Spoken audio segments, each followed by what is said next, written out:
Momen King Fahz solawatin Sony Septian saat dirawat di ICU, ngambek karena ibu sembunyikan penyakit ayah. Artis Sony Septian dikabarkan tengah menjalani perawatan medis di rumah sakit. Suami Fairuz Arafiq tersebut divonis mengalami penyumbatan pembuluh darah di otak.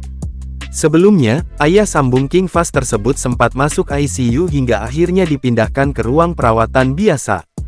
Fairuz Arafiq mengaku sempat menutupi soal kondisi penyakit suaminya kepada anak-anaknya.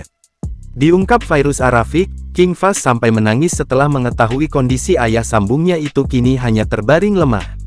Masya Allah tabarakallah. Video Jumat kemarin Abang Fahz pulang sekolah ke rumah sakit, abang tahunya Dedi cuma sakit pencernaan aja. Pas tahu Dedi melakukan tindakan dan keluar dari ruang tindakan.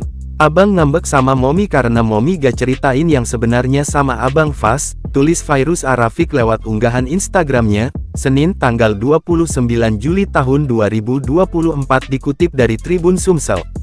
Ibu tiga anak ini pun membagikan momen saat King Fahz dengan rajin melantunkan sholawat sambil menjaga ayahnya di ruang ICU. Momen pilu itu terlihat King Fahz sambil mengusapkan tangannya ke kepala Sony. Abang Fahz nangis lihat kondisi Dedi dan tahu yang sebenarnya, dadinya dijagain, dadinya disalawatin di ruang ICU. Begitu besar rasa sayangnya ke Dedi, ujarnya.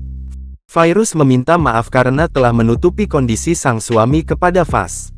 Ia berharap agar Sony bisa segera pulih dan kembali bisa jalan-jalan menghabiskan waktu bersama anak-anaknya.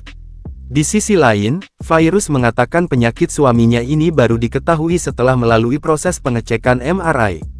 Setelah sempat alami sakit pencernaan, Sony Septian divonis menderita penyempitan pembuluh darah di kepala.